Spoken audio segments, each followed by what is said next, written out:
dan terlimpahkan kepada baginda Nabi besar Muhammad Sallallahu Alaihi Wasallam. Teman-teman sekalian yang dirahmati Allah, jarang-jarang untuk live di malam hari, tapi gimana lagi, inilah waktu yang kita punya dan coba kita untuk maksimalkan. Dan seperti yang teman-teman duga, masih tentang buku fenomenal Muhammad Al-Fatih. Saya punya buku Muhammad Al-Fatih ini ada tiga jenis ya, tapi semuanya sama. Jadi kalau teman-teman nanya tentang apa bedanya sih cover yang satu dengan cover yang lain, itu cuma ganti cover aja, karena dalam perjalanan buku ini sudah ada 3 cover buku Muhammad Al-Fatih. Ini yang pertama, ini cover yang paling awal. Kalau teman-teman beli tahun 2011-an, 2012, 2013, nah ini punya cover yang ini. Kalau yang ini cover yang kedua, ini 2014 sampai 2019. Dan ini cover yang ketiga 2019 sampai sekarang. Jadi warnanya biru, ini cover yang paling baru, dan tapi isinya sama sebenarnya, cuman beda cover aja. Teman-teman sekalian, saya nulis buku Muhammad Al-Fatih ini semenjak dari tahun 2009. Tapi sebenarnya kalau kita bicara tentang kenapa saya nulis ini, ya balik lagi sejauh saya masuk Islam. Karena ketika saya masuk Islam itu, saya sudah memakai nama Muhammad Al-Fatih. Walaupun awalnya ustadz saya itu namanya Ustadz Epi Taufik, itu memberikan nama saya Muhammad Abdul Kholik. Karena mungkin kesamaan ik-nya itu ya. Jadi Felik Kholik, jadi lik gitu kan. Jadi Muhammad Abdul Kholik. Beliau candaan ketika saya posting kemarin di Instagram, dia bilang kalau dulu jadinya Muhammad Abdul Kholik, mungkin nama panggilannya adalah Dul gitu ya. Karena kayak nama anaknya Ahmad Dhani ya. Tapi ya memang saya sampaikan waktu itu, kayaknya saya coba memilih nama yang lain deh, saya bilang gitu. Saya coba milih nama Muhammad Al-Fatih gimana. Kenapa? Karena memang dari awal sebelum saya masuk Islam pun, saya sudah diceritakan tentang Muhammad Al-Fatih pertama kali oleh Ustadz Fatih Karim. Ngomong-ngomong, Ustadz Fatih Karim itu nama aslinya juga bukan Fatih Karim. Dan beliau pun dapat nama Fatih Karim ini karena ngefans terhadap tokoh Muhammad Al-Fatih dari gurunya juga. Gurunya itu juga punya anak, namanya Fatih juga. Jadi Fatih ini udah beberapa generasi. Dan pertama kali saya dengar tentang Muhammad Al-Fatih itu dari Ustadz Fatih Karim ketika diskusi pas saya mau masuk Islam. Nah, jadi saya dengar beritanya, dengar kisahnya, walaupun cuma sepenggal fragmen aja, tapi itu udah membuat saya merasa yakin. Kayaknya saya ngambil namanya Muhammad Al-Fatih aja deh. Kenapa? Ya pokoknya keren. Ini pemuda yang waktu itu saya dengar dari Ustadz Fatih Karim, berusia 23 tahun, dan dia sudah bisa menaklukkan sebuah negara terkuat pada masanya. Waktu itu adalah Konstantinopel. Walaupun akhirnya setelah saya teliti lagi, ternyata bukan 23 tahun, tapi 21 tahun. Nah, setelah kemudian nama saya Muhammad Al-Fatih, disitulah saya kemudian mengatakan bahwa nama saya Muhammad Al-Fatih ketika saya sudah masuk Islam. Dan itu terus berlanjut. Dan saya sempat melupakan sih kenapa saya milih nama Muhammad Al-Fatih. Sampai pada satu titik di tahun 2007. 2007 itu saya diingatkan oleh ustadz saya, namanya Ustadz Hafiz Abdurrahman, tapi pada saat itu kita belum sedekat ini, saya belum jadi murid langsung daripada beliau. Waktu itu beliau ceramah di masjid. Jadi di Masjid Muhajirin namanya, Masjid Muhajirin Selipi. Dan waktu itu saya duduk paling belakang mepet dengan kusen jendela. Dan saya tuh dengar paparan beliau tentang kekuatan bisyarah Rasulullah Sallallahu Alaihi Wasallam. Kekuatan visi yang diberikan oleh Rasulullah Sallallahu Alaihi Wasallam. Beliau bercerita tentang Sa'ad bin Abi Waqqas, beliau bercerita tentang Asim bin Amru At-Tamimi, beliau bercerita tentang Qa'qa' bin Amru At-Tamimi, bagaimana orang-orang yang mereka itu yakin pada Rasulullah, mereka punya kekuatan ekstra, literally kekuatan ekstra. Jadi benar-benar sesuatu yang nggak terbayang oleh manusia, sesuatu yang di luar akal manusia. Beliau ceritakan juga tentang bagaimana bagaimana pembebasan Andalusia, pokoknya semua perkara-perkara yang kayak kita bayangkan tuh nggak ada di dunia kita zaman sekarang. Kisah Tariq bin Ziyad dan seterusnya. Dan semuanya ternyata bermula pada satu titik, yaitu adalah ketika mereka meyakini sabda Rasulullah Sallallahu Alaihi Wasallam. Dan ini balik lagi kisahnya menceritakan tentang Ya, bagaimana hebatnya Rasulullah dalam kondisi yang paling sulit pun sempat-sempatnya Rasulullah menyampaikan satu bisyarah kepada kaum muslimin, dan itu menjadi kekuatan besar bagi mereka.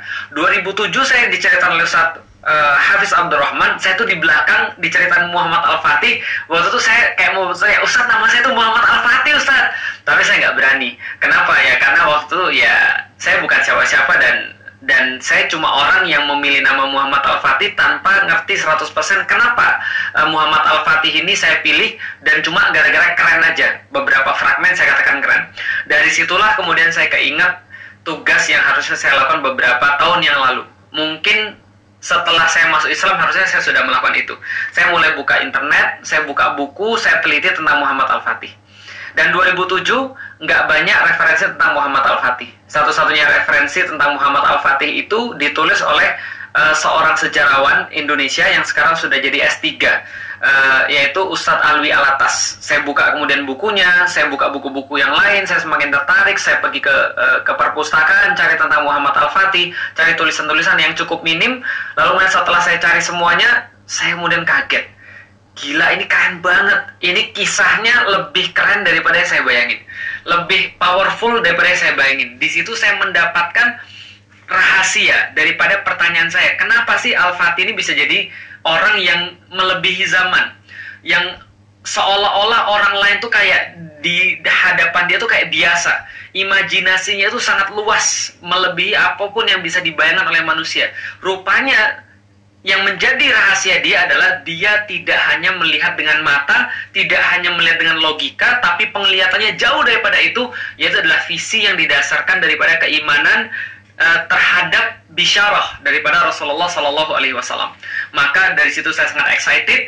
Saya kemudian buat 71 slide waktu itu dari awal sampai akhir tentang bisyarah Rasulullah Sallallahu Alaihi Wasallam.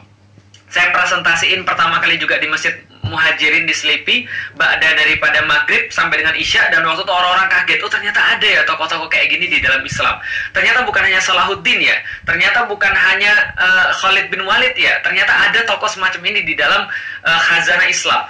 Dan alhamdulillah penerimanya sangat baik sekali. Ketika penerimanya sangat baik sekali, ini kemudian saya teruskan. Dari 2008 saya punya presentasi itu, terus-menerus kemudian saya presentasikan pada umat pada saat itu untuk memperkenalkan Muhammad Al-Fatih. Bukan memperkenalkan Muhammad Al-Fatih, tapi memperkenalkan kenapa bisa muncul orang kayak begini, kenapa bisa muncul orang yang super, orang yang di luar pengetahuan manusia, di luar kemudian bayangan manusia kayak Muhammad Al-Fatih ini. Dan bahkan saya juga berdiskusi dengan istri saya.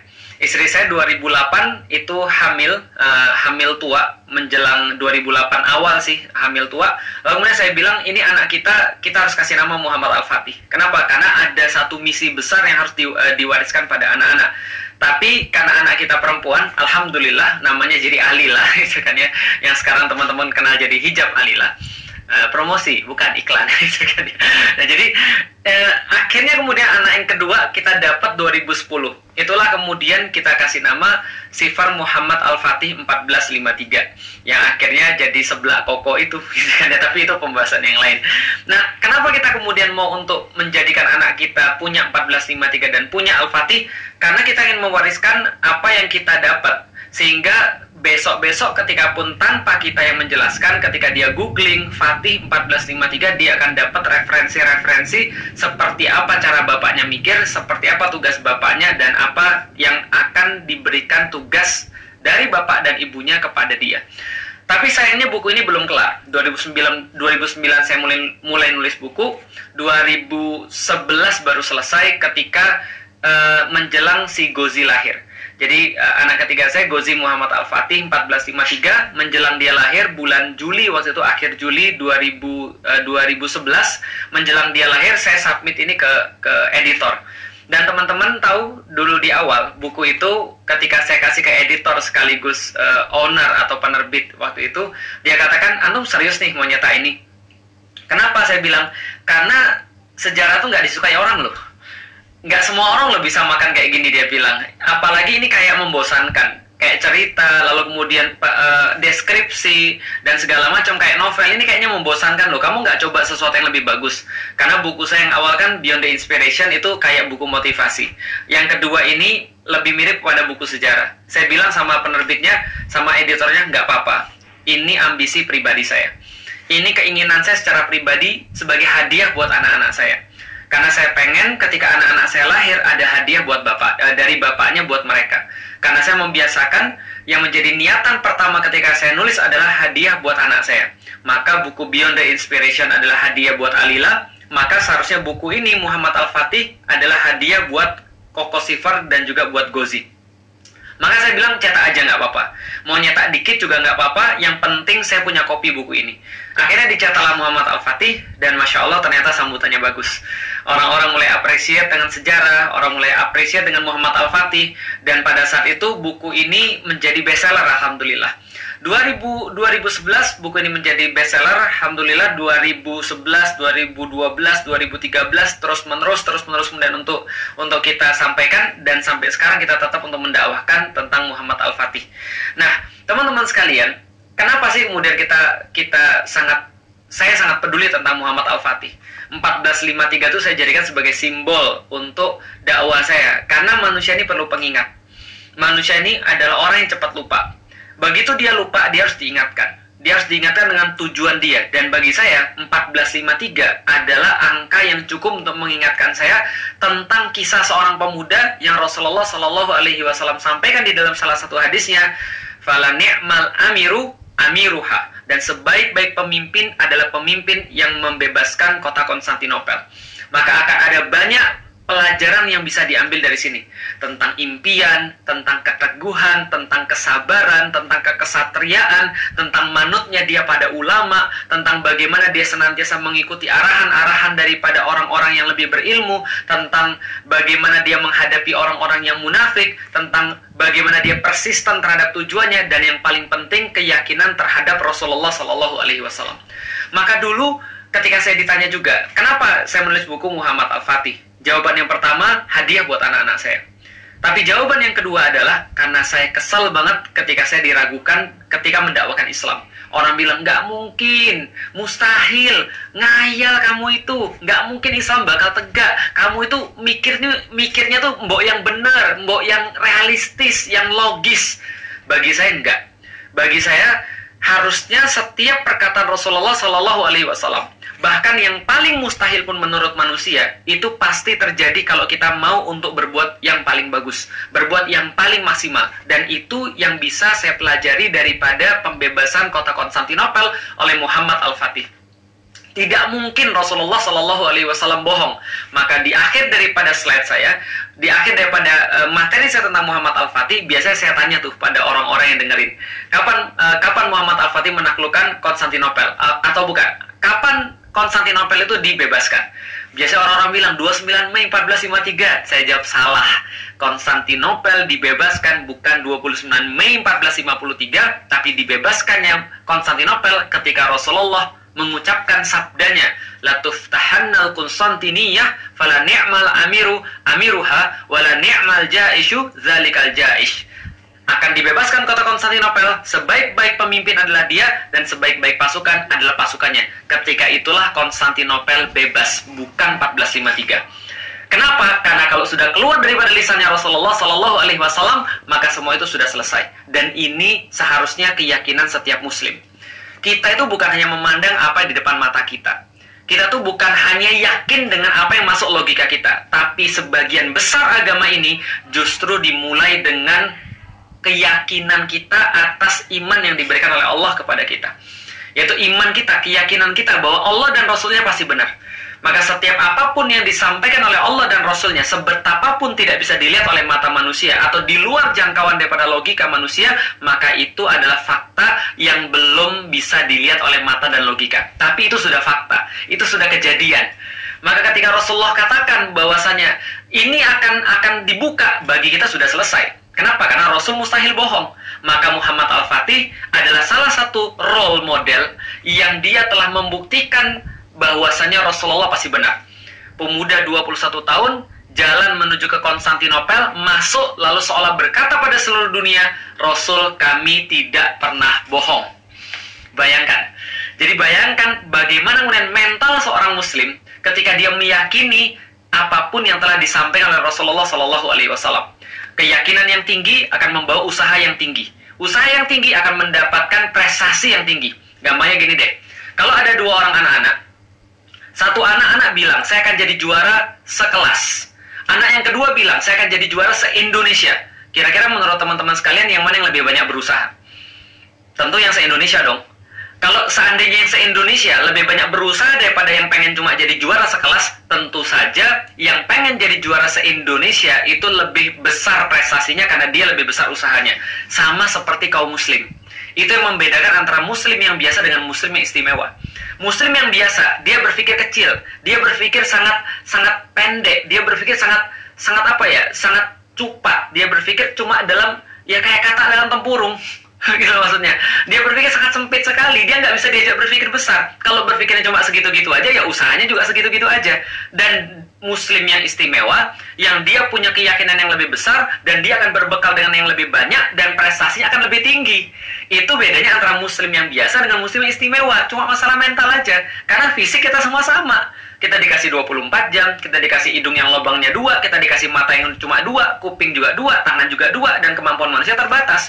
Yang membedakannya apa? Yang membedakannya adalah level keyakinan, level mental. Dan ini yang diajarkan oleh Rasulullah SAW dalam kasus Muhammad Al-Fatih. Itu yang kemudian saya inginkan untuk disebarkan. Bahwasanya rahasia orang-orang yang terbaik yang pernah ada di dalam generasi Islam adalah they believe in something that cannot be seen by eyes. Mereka percaya pada sesuatu yang tidak dapat terlihat oleh mata. But to look beyond the glory is the hardest part. Melihat pada sesuatu tidak dengan mata dan tidak dengan logika itu sangat sulit. Makanya kalau ngajak ngomong orang yang cuma percaya pakai mata, yang cuma kemudian percaya pakai logika, yang kemudian yang diharapkan cuma masalah duit, yang diharapkan cuma masalah dunia, itu susah. Gak bisa diajak ngomong orang-orang kayak gini, main nuduh aja. Lalu kemudian ya main ngomong kosong aja, main ngomong radikal aja, main ngomong intoleransi aja. Kenapa? Karena pikirannya terbatas. Saya juga nggak bisa ngomong ya. Kenapa? Ya susah juga ya. Kalau kita memang harus nge-push dia, ya memang pikirannya cuma ya sependek dan sekecil itu, gitu, sempit itu. Gitu kan ya.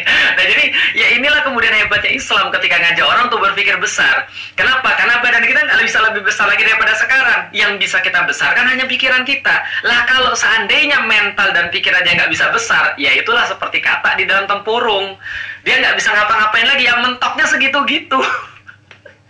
Nah, jadi artinya balik lagi, ketika kemudian saya menulis buku Muhammad Al-Fatih, ini yang saya inginkan.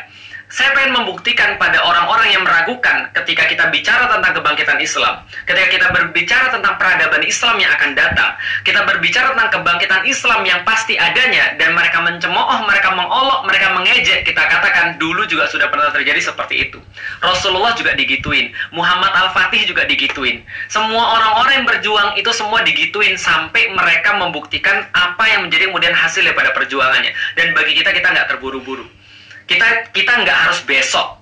Yang penting meyakini, karena meyakini itu adalah sudah selesai. Sedangkan perbuatan kita hanya menyesuaikan. Itulah enaknya Islam. Kalau kita sudah meyakini tentang sesuatu, maka perbuatan-perbuatan itu tinggal yang paling maksimal. Apabila perbuatan kita belum menjadikan kita bisa untuk membebaskan sesuatu, misalnya contoh kota Roma, maka kemudian kita tidak akan dimintai pertanggungjawaban. Kita sudah dianggap orang-orang yang sudah mencapai di situ. Sebagaimana kalau ada orang mau tobat, walaupun dia belum tobat, tapi niatnya sudah penuh mau tobat, maka dia dihitung sebagai orang yang sudah melaksanakan taubat. Itu yang kita pelajari di dalam Islam. Itulah kemudian kerennya Islam. Itulah kenapa saya mengambil Muhammad Al-Fatih. Dan itulah saya pikir kenapa awalnya ada orang yang kemudian pengen menjadikan buku Muhammad Al-Fatih ini sebagai sebuah bahan ajar. Kenapa? Karena ada mental yang pengen didapat di situ. Dan ini sekali lagi bukan soalan saya. Silakan ambil lagi yang lain. Nggak hanya Muhammad Al-Fatih, ada Nuruddin Zanki, ada Salahuddin Al-Ayyubi, ada kemudian Khalid bin Walid, ada kemudian kisah-kisah banyak sekali yang lain yang sama hebatnya, bahkan lebih hebat daripada Muhammad Al-Fatih. Dan mereka semua sama, mereka terinspirasi oleh Rasulullah SAW. Maka hati-hati dengan siapa Anda terinspirasi. Kalau Anda terinspirasi dengan orang-orang yang kerdil, maka Anda akan menjadi orang-orang yang kerdil. Tapi kalau Anda sudah terinspirasi dengan Rasulullah SAW, tidak ada satupun di dunia ini yang bisa menghalangi pemikiran Anda.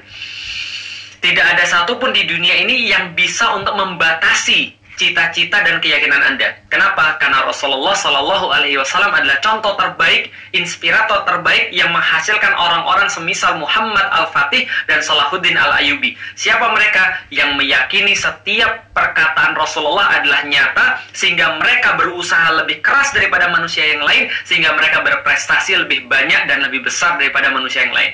Ini kekerenan orang-orang dan radikalnya orang-orang, bahayanya orang-orang yang meyakini Rasulullah Shallallahu Alaihi Wasallam. Sekarang kita berandai-andai, teman-teman sekalian, andai-andai, andaikan ada lebih banyak orang, taruhlah ada 100 orang yang meyakini bahwa Rasulullah pasti benar, dan Rasulullah ngomong Islam bakal bangkit lagi, dan Rasulullah bilang bahwa Islam akan bangkit lagi secara kemudian penuh dan kemudian dengan syarat-syarat kayak gini.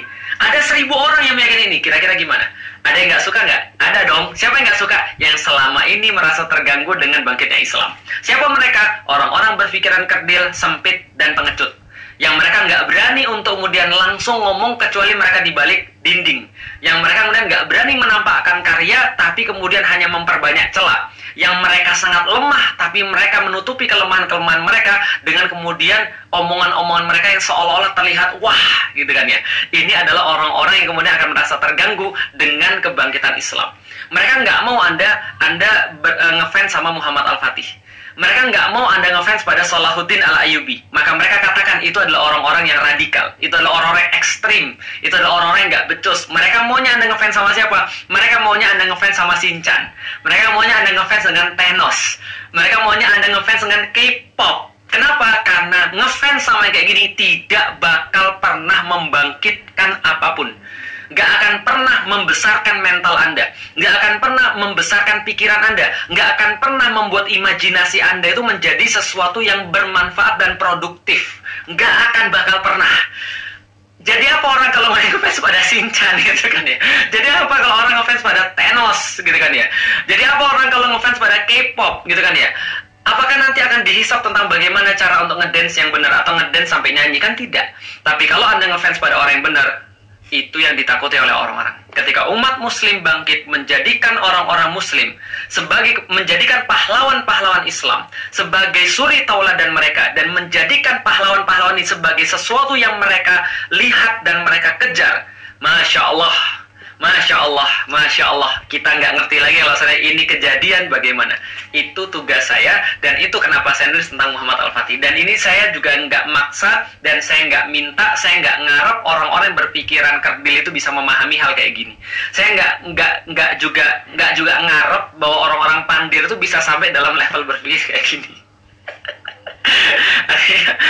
Yang ingin saya sampaikan adalah ya sudah, yang bisa diajak mikir ya mikir, yang nggak bisa diajak mikir ya sudah, kan orang kan beda-beda.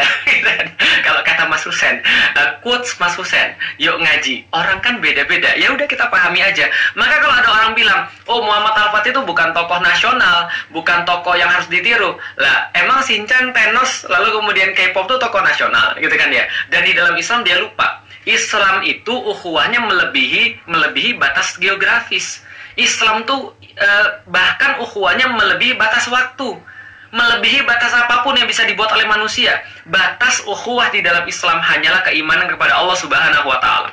Maka kalau dia sudah ngefans sama seorang muslim, maka siapapun dan dari generasi manapun dia adalah muslim, dan dia termasuk ke dalam orang-orang yang disebutkan oleh Allah siratal ladzina an'amta alaihim ghairil maghdubi alaihim waladdallin. Dan kalau seandainya mereka pun satu bangsa dengan kita, satu kemudian tempat dengan kita, lahir di tempat yang sama dan tanah yang sama seperti kita, satu generasi pula, kalau dia ngikutin jalan yang dolin, jalan yang maghdub, ya kita nggak akan ikut, gitu loh maksudnya.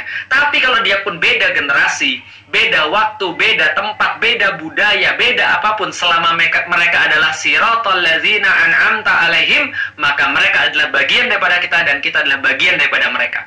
Ngomong-ngomong, Rasulullah Shallallahu Alaihi Wasallam itu negara apa? Etnis apa? Bukan orang Melayu, bukan orang Jawa, beliau orang Arab. Tapi kemudian apakah beliau orang Indonesia? Indonesia belum ada, Arab Saudi juga belum ada. Beliau orang Muslim. Maka kesamaan kita dengan mereka adalah kita Muslim. Dan Rasulullah Muslim. Muhammad Al-Fatih Muslim. Nuruddin Zanki Muslim. Lalu kemudian Salahuddin Al-Ayyubi Muslim. Khalid bin Walid Muslim. Abu Ubaidah Al-Jarrah Muslim. Sa'ad bin Abi Waqqas Muslim. Teruskan daftarnya. Semua Muslim. Dan semua bagian daripada kita. Itulah namanya sejarah. Syajarah, sejarah, asal kata syajarah, apabila dia berakar yang sama, maka dia punya batang yang sama, akan menghasilkan kemudian cabang-cabang yang sama, dan berbuah dengan sama ranumnya. Itulah kemudian orang-orang yang terinspirasi oleh Islam, Masya Allah, dan kita sekali lagi nggak ngarep orang-orang itu untuk memahami, karena ini memang hanya bisa dipahami, hanya bisa dimengerti, hanya merasa manis bagi orang-orang yang mengharapkan ridha Allah Subhanahu wa Ta'ala.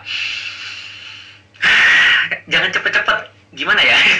Ini sudah otomatis gitu kan ya. Jadi sekali lagi teman-teman sekalian, itulah kenapa saya nulis buku Muhammad Al-Fatih, dan saya berterima kasih pada siapapun yang menolak buku Muhammad Al-Fatih ini. Tadi para pengecut-pengecut yang cuma bisa bersembunyi di balik kemudian akun-akun mereka, baik akun-akun itu adalah akun-akun anonim, atau mereka bersembunyi di balik kemudian wewenang-wewenang yang sedang melindungi mereka pada saat ini. Tapi nggak ada masalah, makasih banget, jazakumullah khairan. Tanpa Anda buku ini tidak akan pernah viral. Buku ini tidak akan pernah dikenal oleh orang-orang. Anda melihat dalam kebahagiaan dalam wajah saya gitu kan ya.